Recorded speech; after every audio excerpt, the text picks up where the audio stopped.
All right. Good morning, everyone. So good to see you. Top of the morning, kicking off EPEW here. Really excited to see all of you. Thanks for getting up early. I know this is early for me in the summer. So, I was Zoom teaching the whole time. So this is still early for me. This is earlier than I ever started teaching this year. So, but I'm happy to be here. So, Jess, do you need to do anything or are we good to go? Yeah, I was actually going to say a few things first, so I'm going to steal it from you. So welcome to EPEW 2021, bright and early on this Monday morning. We're super excited to have all of you guys join us. Look at this, some EPEW family people coming on. So this morning we get to have Kate join us this morning, longtime EPEW family, and she is giving us boot camp, training camp here. And she has tons of fun stuff. And the whole point of this one is to be an interactive session. So please make sure you're part of it, because we don't want to make Kate sit here and talk to herself. So if you have questions, go ahead and put them in the chat. We will be interrupting Kate as it goes on, as they come up, to make sure those questions are answered for you. And at the end, we will be putting into the chat as well the link to be able to have you get your certificate for attendance. And all of the rest of sessions will be available on our website as well. This session will be available later on YouTube as well, in case you want to go back and rewatch it again. And other than that, we're super excited to have you here. And yeah, here you go, Kate. All right. Well, great. We're going to go ahead and get started. So with this today, we are going to do training camp. And when Matt asked if I would be willing to present, I said, sure, what do you want? And he said, how about something those first 3 weeks? Like, what do you do those first 3 weeks of school? How do you establish that learning environment? And so here is what you're going to see today is some of the things I've already done and some of the things I will be doing this year in training camp. So we talk about play, Albert Einstein, play is the greatest form of research. And so the question comes, do you play to learn or do you learn to play? And I actually think it's a little bit of both. You play to learn and then you learn to play. But in order to actually learn in that playing, there's a key component that's kind of critical, and that would be reflection. So a lot of times that's what you do. That's how you take a fun activity and make it a fun learning activity, is engaging that brain and getting that piece, getting this part involved. That whole mind body movement is going to help. So I love this little quote.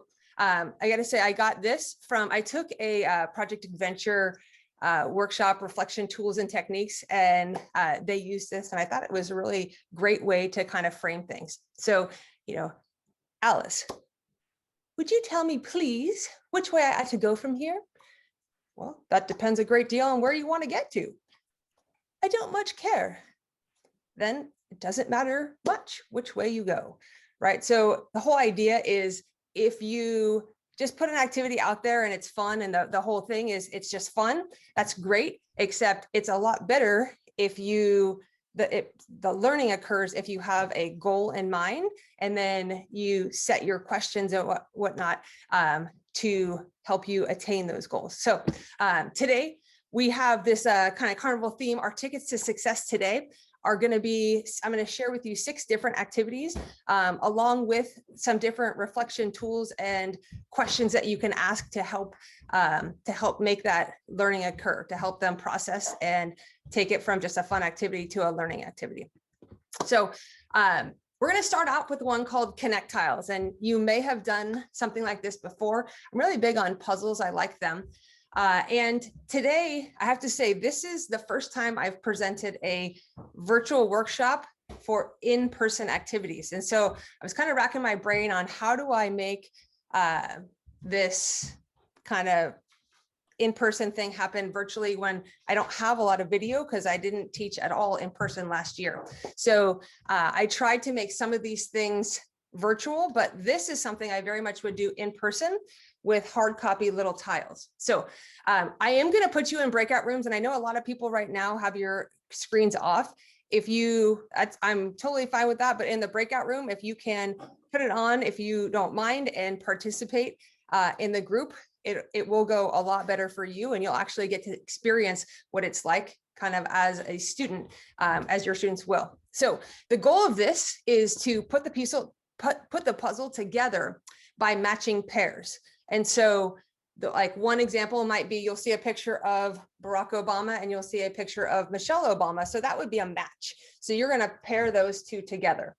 Then once you've completed the puzzle, it will be a 3x3. You're going to read the letters in each center of each circle there, or the center circle, there's going to be a letter. You're going to put it together from left to right. And then that's going to be our key word. And then as a group, before I call you back into the main room, you're going to discuss as a group how that key word connects to physical education. So I'm going to show you this. It's going to be in Jamboard. I'm going to show you what it's going to look like. It'll make more sense. So each of you will have a tile, or you'll have one of these Jamboards to work on. I think pretty much everyone knows, but just in case, you want to make sure you have the arrow highlighted. That will allow you to drag. So the example I shared before, Michelle and Barack Obama are a pair. So you're going to drag these next to each other. When your group finishes, you're going to have a 9 square, so 3, 3, 3. Then you're going to read it left to right, like the center circle here. This is an M. So you're going to put those letters together. It's going to have a keyword, whatever that keyword is. You are going to discuss how that keyword relates to physical education. Okay. Before I put you in breakout rooms, what questions do you have? None. Perfect. So I'm going to go ahead and put you in breakout rooms. I'm going to share this. Before I do, I'm going to share the link here. I'm going to put the link in the chat for everyone to access. I think I am. You can give me a thumbs up if you're able to open that board. That would be fantastic. Okay. And then most of you, again, are familiar with Zoom teaching. So in your breakout room, I want you to pay attention to the number that you are assigned. 19 participants. Let's see. We want, what people do we have? That's not working for me. Oh, no, papers. Okay, so in each room, you are going to pay attention. Your room is going to go to the slide. So if you're in room 1, you're going to work on Jamboard slide number 1. And if you're in room 2, you're going to work on Jamboard room number 2, and so forth. Okay. All right, here comes the rooms. If I'm going to allow everyone, I should say too, advanced sharing, multiple people. I would recommend having one person share their screen in your group so that you can kind of all work together, and then you'll see what you're all working on. Okay. That's all the directions I'm going to give you. The room invites are coming out now. I'm going to call you back in about 3 minutes.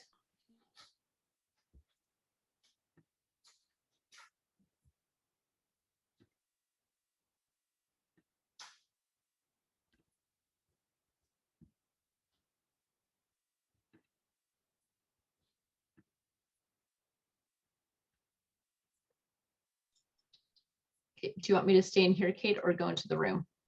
Either way, let me assign to room. There we go. I think actually, if you stay here, I'm going to bounce between the rooms, and you can let people in and just. Perfect. Are you able to do the breakout rooms actually? Yes. Do you want me to start pushing people in as they come in? Please. Okay. Let me get breakout rooms.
All right.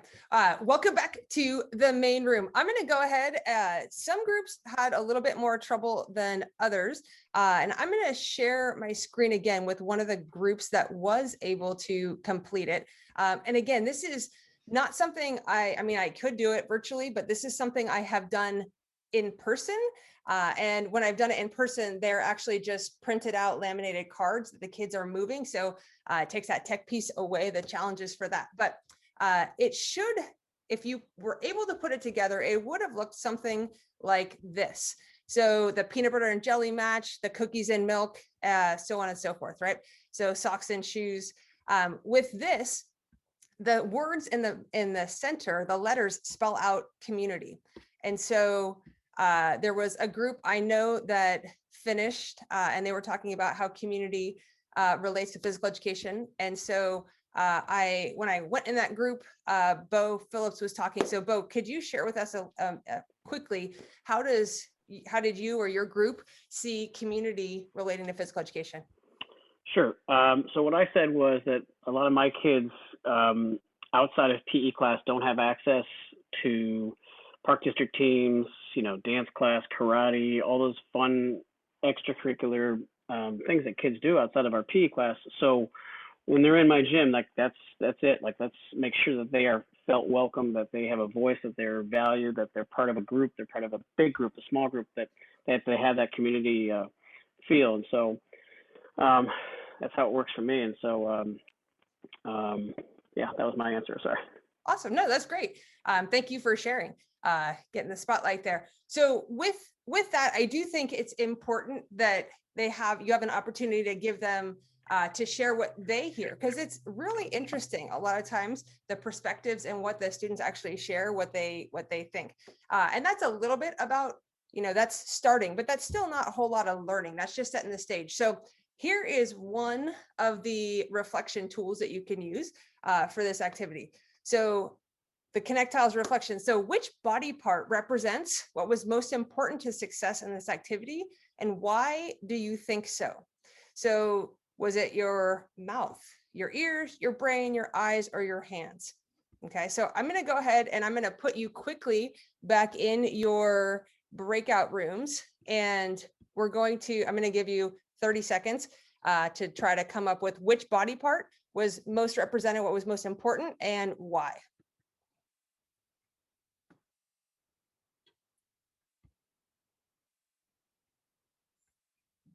So fun to see people disappearing from the screen.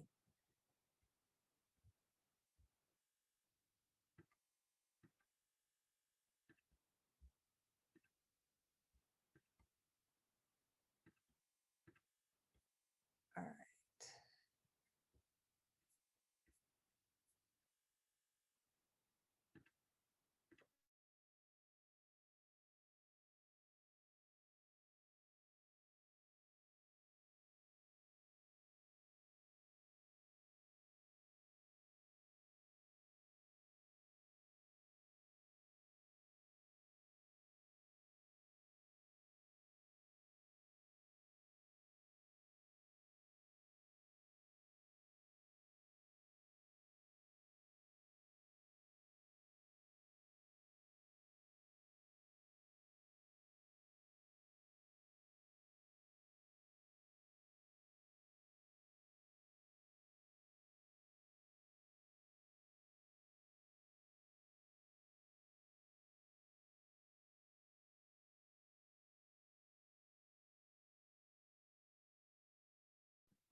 Wait for a second, everyone else popping back in.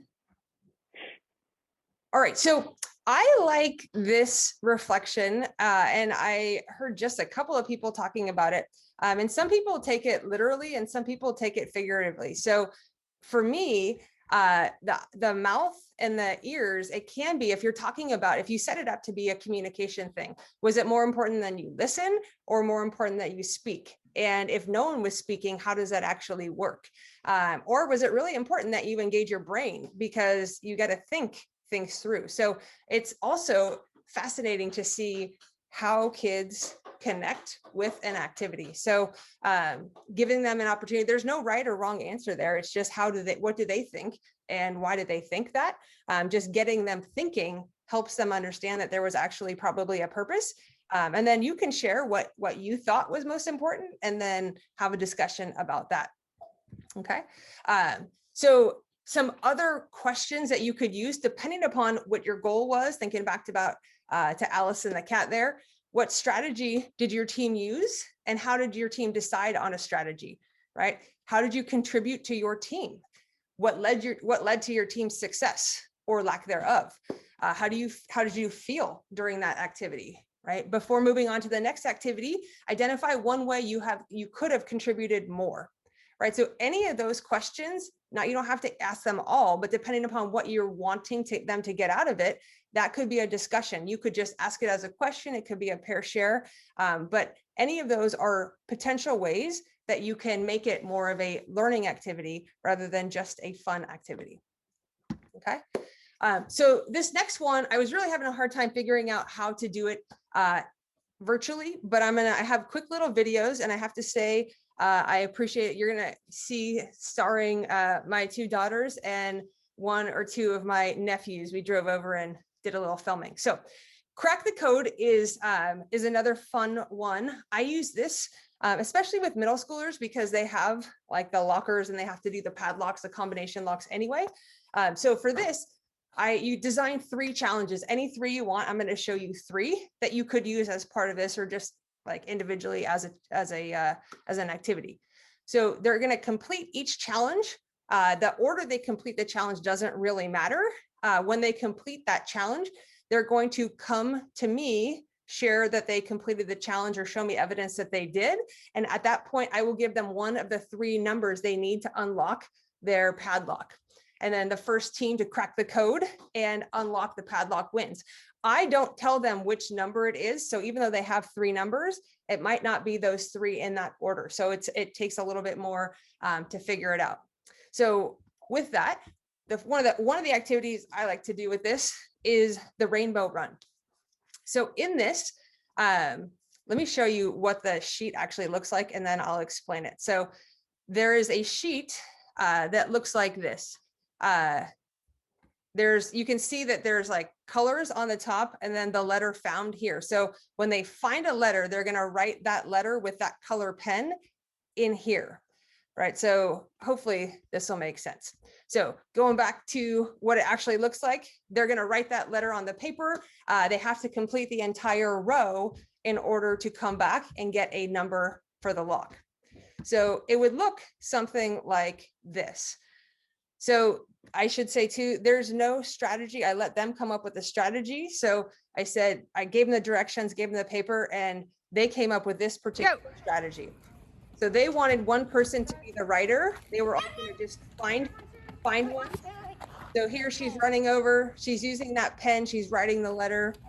We're going to leave it there. That's one of the really important keys, is that they leave the pen and the letter at the cone.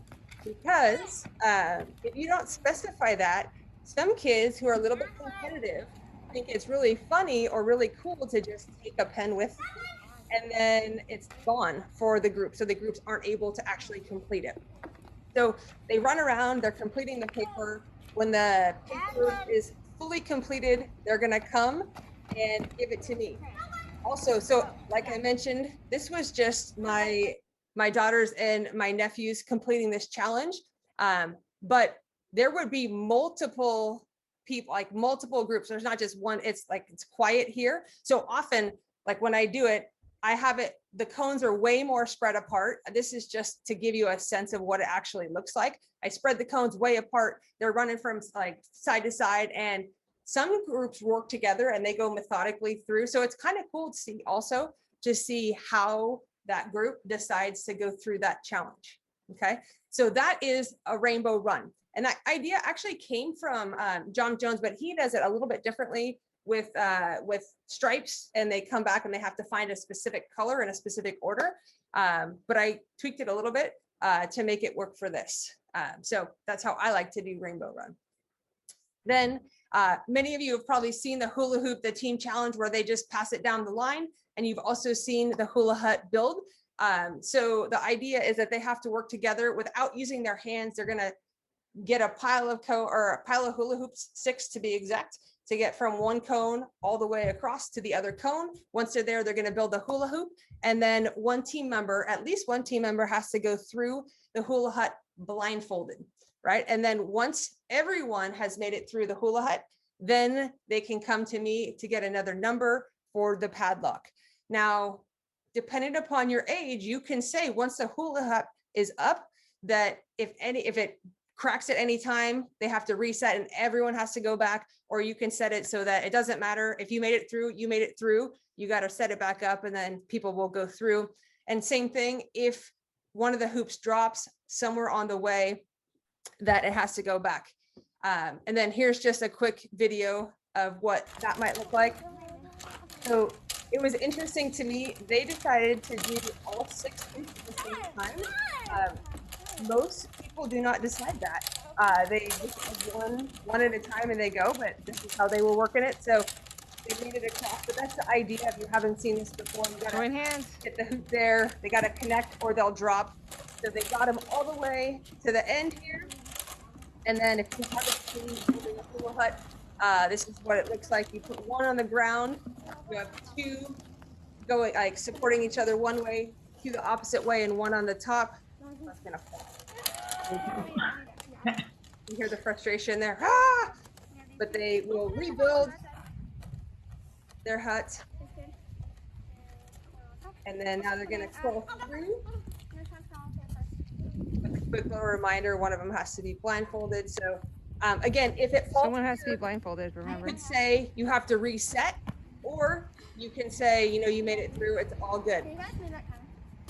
Now this I also found extremely interesting. So she's blindfolded and my friends here Do you maybe want to help her? weren't really giving her very much help to get through. And if I was blindfolded, I certainly would appreciate a little bit of love and a little bit of help. So they helped a little bit, but that is also that was not going to be a question, but if I was debriefing with them, I would probably go back and have questions specifically about supporting that person through the hut, right? So that wasn't what was planned. So sometimes even what's planned, other things come about, and you can do things like that. So that one is the Hula Hut Team Challenge. And then coming down the next one is the towel fling. So you can use a little parachute or a sheet to fling an object. I have like a bean bag in this one into a bucket. Then you use an object in the bucket to knock an object off the cone. Once they've done that, then they come to see me. So here's a little example. They got a little towel, they got the bean bag in the middle. They're trying to flip it over. Now here again, there's no feeling of, there's no anticipation, no rush, because it's just them and they don't really care.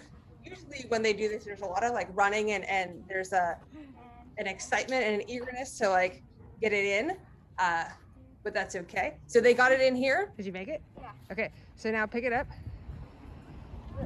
And then you're gonna try to use a Frisbee to knock over. I didn't really give them all. Wherever it lands, you gotta throw from there. Oh, sorry, Michaela. So in that one, Sean they didn't realize that they had to throw from wherever it landed. So he was apologizing, but it was pretty funny. So they took a couple and then they eventually knocked it off. And then once their group knocked it off, they would be able to come and get the 3rd number from me. And then they would, after completing all 3, be able to try to unlock the padlock and crack the code. So before I move on, I want to just, again, those are all fun things, but you need to like bring it home and make the learning actually happen and engage your brain. So you could ask things like, what was challenging for your team? Like, why do you think that was challenging? How did you contribute to your team's overall success? What role did you play? Were you a leader? Were you a follower? Did it depend on which activity your group was doing? And then was everyone allowed an opportunity to share their ideas? That is one of the ones I think is super critical, because often this is where you have those leaders, the natural leaders who just take over, and a lot of people don't. So just calling to mind that it's important to listen to everyone's ideas. Sometimes the quiet people or the people who you least expect actually have the best thoughts and potential opportunity for success. So we need to make sure we include them as well. All right. I'm going to pause. Yes. Can I interrupt for a moment? So there was a question specifically about the tiles that you used in your first activity. Are those available? Sure, they absolutely can be. And actually, I forgot, I was going to tell you, I'm going to show you. So some of you were having trouble with that, but this is actually, that's the easy one. And then I'll share here. I have a harder version as well. So the harder version, like all four of that, they're all four have things on them. So the other one, there was like a border, but this one I use more for my middle school kids. And there's some that are fakies, like this one here, where it's like the male and the female sign. You think those go together, but they don't. So it's a lot harder. So yeah, I can certainly make them available. I can share them. I'm happy to do so. So Kate, for that, so we have an EPEW resource document that will be shared out. And Perfect. So if Kate gets that to me, I'll add that to the resources so everyone has access to that. Yeah, I didn't totally finish it, but I have a whole, I have like a Google Doc with quick descriptions of everything that's here, and I'll just put the link on there. So, and I'll share that with you, and that can be on the doc. So it's kind of like a whole session write-up, quick write-up. So, all right, back to this. So telephone, we're gonna play this game, virtual version. So again, I'm gonna put you in a breakout room. And it's important that once you're in the breakout room, you need to designate one person to be the drawer. So the person that's the drawer is going to stay in the breakout room at all times. They are at no point going to come back to the main room to see the actual picture that you are trying to draw. Okay, so you're going to send in your breakout room, you're going to send one person at a time back to the main room where I will be projecting an image. You're going to come back. You have 10 to 15 seconds to take a look at that image, remember as much as you can about it, and then return to your breakout room. When you return, you are the only person allowed to give directions to the drawer. Okay, the drawer in this case, like I didn't want to get fancy. If you want to do it on a screen, you can, but I would just, if you have like Post-it note or whatever, just sketch something down if you have something, and then just show what you think you're drawing to your team. Then once that person has finished giving their directions, you're going to have someone else come to the breakout room, take a quick peek and return, and they can either add on or make corrections. So for the purpose of this, you're going to come, no more than 5 people can come back. And if your group has less than 5, then you can have someone come again. But otherwise, you can't come more than once. Okay, so you're only allowed one trip into the main room to see the picture, and then back into your breakout room to see and to share. So let's see here. Erica Allen, can you tell me, when someone goes back to the breakout room, who should be the one giving directions? You might be on mute. Yeah. Sorry, Kate, say that again, the question. So yeah, no problem. So when you go back to the breakout rooms, how many, or who should be giving the directions to the drawer when you're in a breakout room? The person that had originally gone to you to view whatever they're going to be viewing, they're the only ones giving the directions to the drawer. Whoever returns, whoever just returned should be giving the directions. Okay. All right. So any other questions? Step 1, when you get in there, someone maybe volunteer to be the drawer. That would be helpful. And then as quick as you can, send someone back to the main room to start seeing what we can create. And ideally, we'll try to get consensus. So once everyone's had an opportunity to give their directions, then that group can then share and say, oh no, I think this should be here. It's okay to give extra directions, okay? After that person has shared. Hopefully that makes sense. All right, here we go. Here comes the rooms.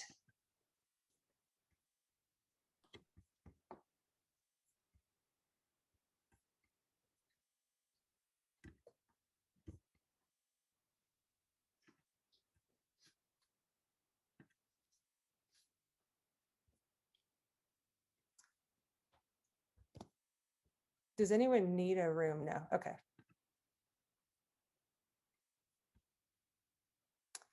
Jess, can you see this? Yes. No problem. Oh my goodness, that's fantastic, Kate. Wow. No problem, Elise. You got this. Elise's face there was fantastic. So someone just coming in, Kate, I don't know if you just want me to throw them into a room or do you want to explain? Yeah, just throw them in. Okay.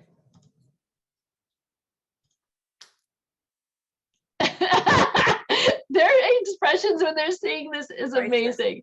This is the best part of it. Oh, I love it. I'm enjoying this a little bit too much, I think. Jess, don't have so much fun. Come on. But look who you're talking to, Bo. I'm supposed to have fun. I got to get my Okay, entertainment somehow. I'm stuck in front of a computer all day. Come on.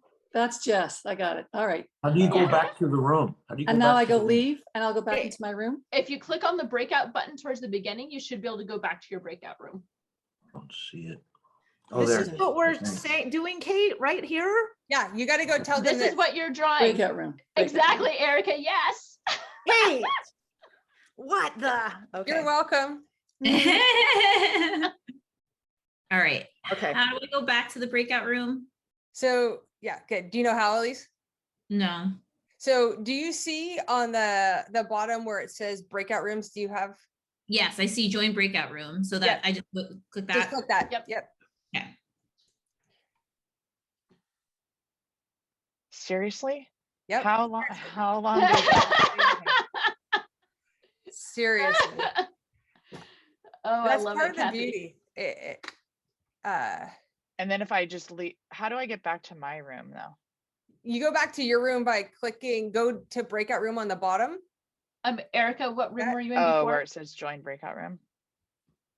I was in 7. Okay. Okay. How do I do that? Are you okay? There we On go. the bottom, Erica, breakout room.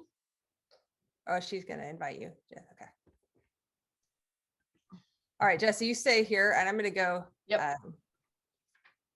see how they're going. I got it.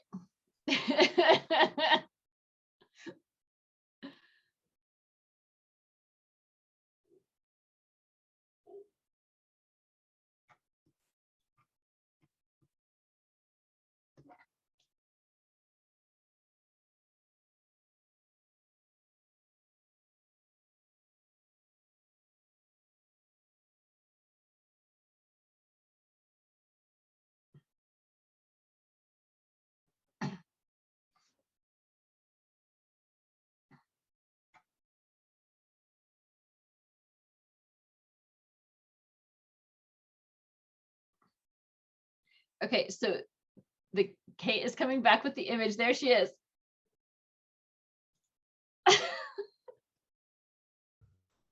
Oh my gosh. So this is what you guys get to draw. My apologies. Sorry. Sorry, not sorry.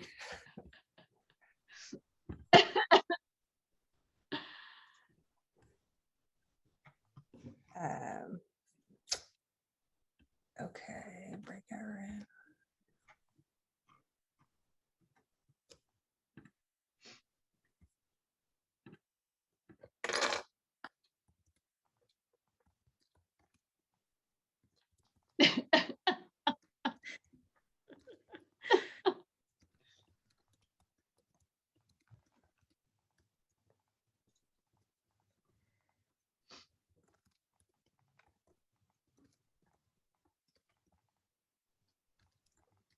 Oh, here we go.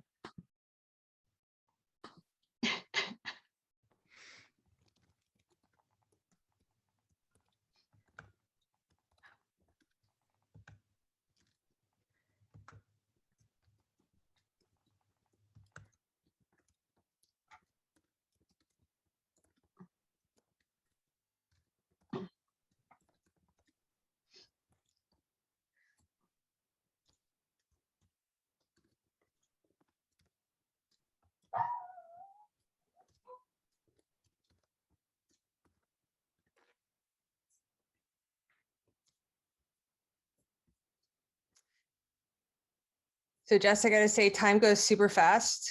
Correct. I got like 3 more things to do. So maybe we're just gonna get to 4 things instead of 6. Yeah. It's okay. I mean, if you want to share the others through the I love the resource faces, talk. right? I No- know it is. I'm getting such joy out of their expressions when they first see what they have to draw. It is so much fun. And then the start concentration of like, what?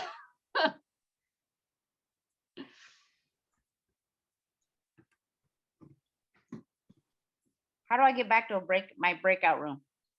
So on the bottom, you should see, if you see breakout room, it'll say join Got it. breakout room. Got it. Great.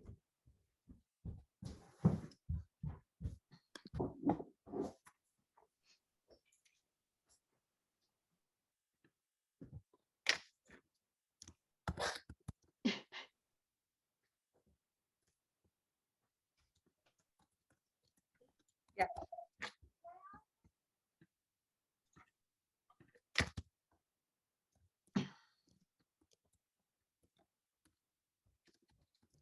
Kim, were you already in a breakout room?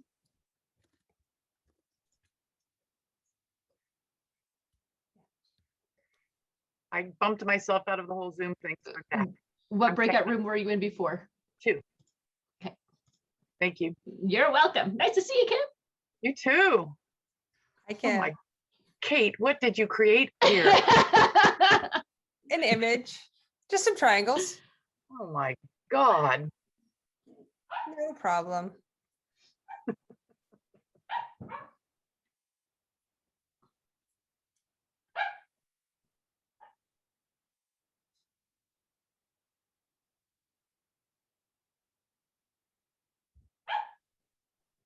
Again, the focus is so serious. I know. Well, it's kind of an intense picture you're asking them to be able to remember here, I know. which I'm just finding great joy in.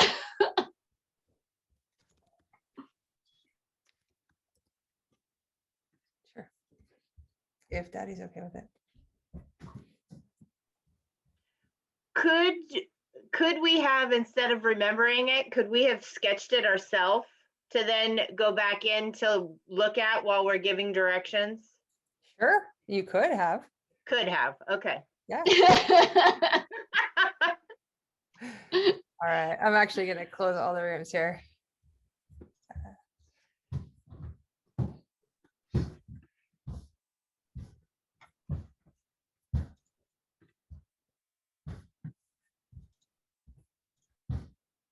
Okay, so it sounded like, well, the faces, I have to say, the people coming was priceless. Like, you gotta be kidding me. And I did that on purpose, right? Because you don't want to make it super easy.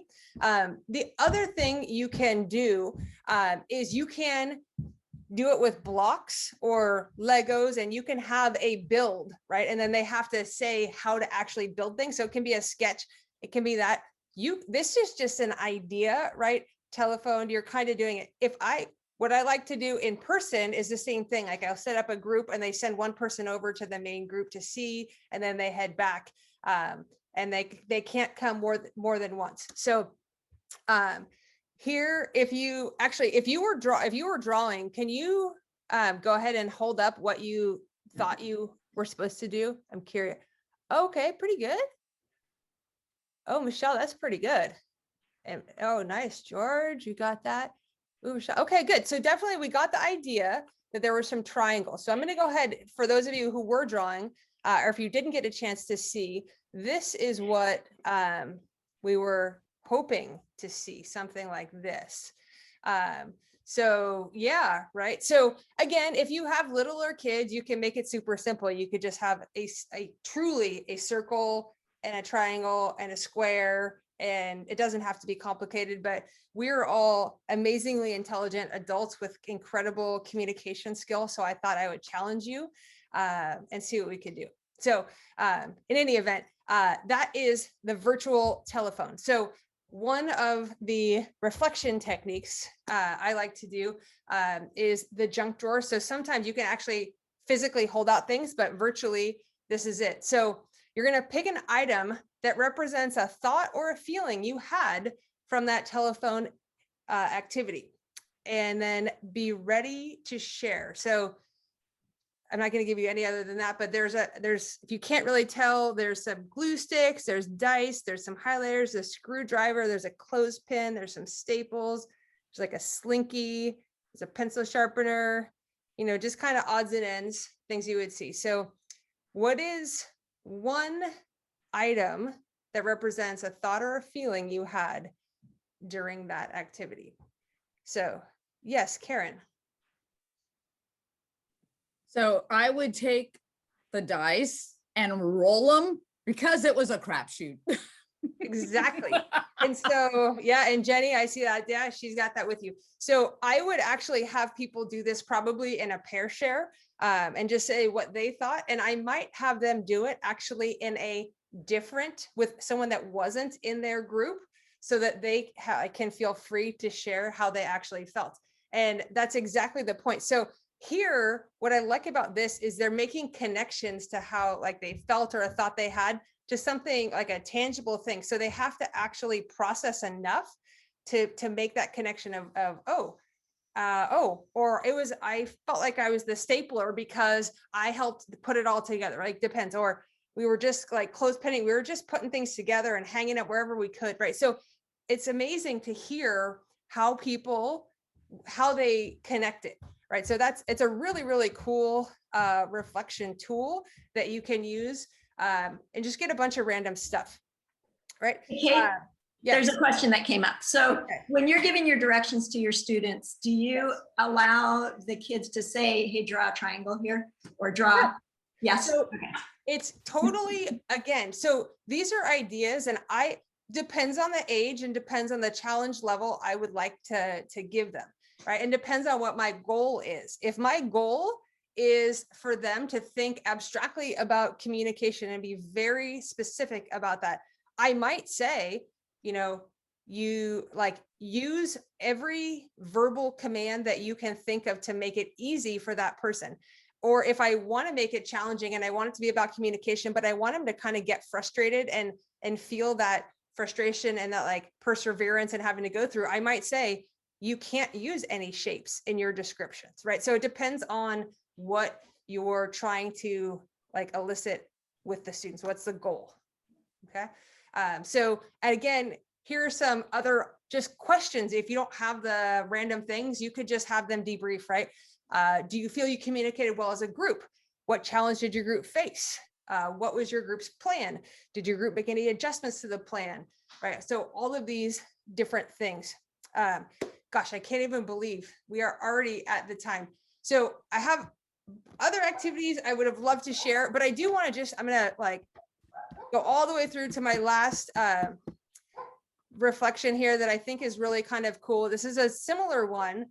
So taking objects. So we would have done this double puzzle and then which animal represents how you acted during the last activity and explain why, right? So, you know, you got a bull, you got a chicken, you got a tiger, you got a lion, you got a cat, you got an owl, because maybe they were wise, right? So again, it's taking that like processing. So it's giving the kids a visual way to kind of explain how they felt. And then you could also do it where, how did you pick someone else in the group and what animal were they? Or you could just say, what animals were, you could like, without naming names, like, so what animals were represented in your group? And they might say, well, someone who was quiet might say, well, we had a bull because they basically just told us what to do and ran us all around, right? So it gives kids a license to kind of say how they feel without actually calling someone out, right? Or maybe they say, well, we had a bull and we had a chicken because like we were a little afraid to do something. So again, just some thoughts and ideas. And then I just kind of wanted to leave you with, never stop playing, but in class, make sure we're playing to learn. So using these different reflection tools and techniques takes that from just a fun activity and makes it a little bit more of a fun learning activity. And I love to do these at the beginning of the school year. This is my first 3 weeks kind of stuff, so that we set the tone, all about communication, all about thinking about ourselves, how we impact the rest. So I always tell our students, like, look, you're going to get out what you put into this, and you're going to have as much fun as you bring. So let's be kind, but let's learn each and every day. Let's play each and every day. So hopefully you were able to play a little bit and learn a little bit today and have some things. If you are on Twitter, I'm here, you can ask me. I will get the resource to Jess and the committee to be able to put up on their resource doc. So if there was something that I'll put my email on that too. So if there's something specific you wanted that you don't see there, I'm all about sharing. So please feel free to contact me, and I'm happy to help if I can. And thanks to the committee for having me back. Always fun to be part of the family. This is it's like where I grew up. Awesome. Thank you, Kate, for joining us. And again, thank you all for attending this first bright and early morning of EPEW 2021. If you are using social media at all, please make sure you use the hashtag EPEW 2021 and EPEW family, because you are now part of the family. You have come to learn. And as you move on, you are now joining our EPEW family. Please make sure to check our website and your emails for the other sessions coming up. Today at 11 o'clock, again, Pacific times here. At 11 o'clock, we have an advocacy share time. At 3 o'clock, we have our bring your own ice cream social. So come with whatever ice cream you want. I will be having a banana split again. So make sure you come ready to join us for some nice social time. And thank you, Kate, for such an amazing session. You're welcome. All right. Thanks everyone for showing up. Have a great day. Thank you for attending the 48th Annual Elementary Physical Education Workshop. We're glad you were here. Please follow us on our social media platforms. EPEW can be found on Twitter, Facebook, Instagram, and YouTube. Please check out our website for links to more great sessions. Just go to epew-cp.weebly.com and click on the virtual EPEW 2021 tab at the top and scroll down. EPEW 2021 Educators Assemble would not be possible without the support and dedication from the amazing EPEW committee. The committee has been hard at work for months preparing for this workshop. Thank you to Linda McGee, Barbara Gratton, Scott Wilson, Stephanie Sandino, Julie Miller, Jessica Monlux, Kayla Ailman, Shelby Lozano, Andrea Chavez, Scott Townsend, and Cindy Chase. Thank you for attending EPEW, where our motto is, come to learn, leave as family.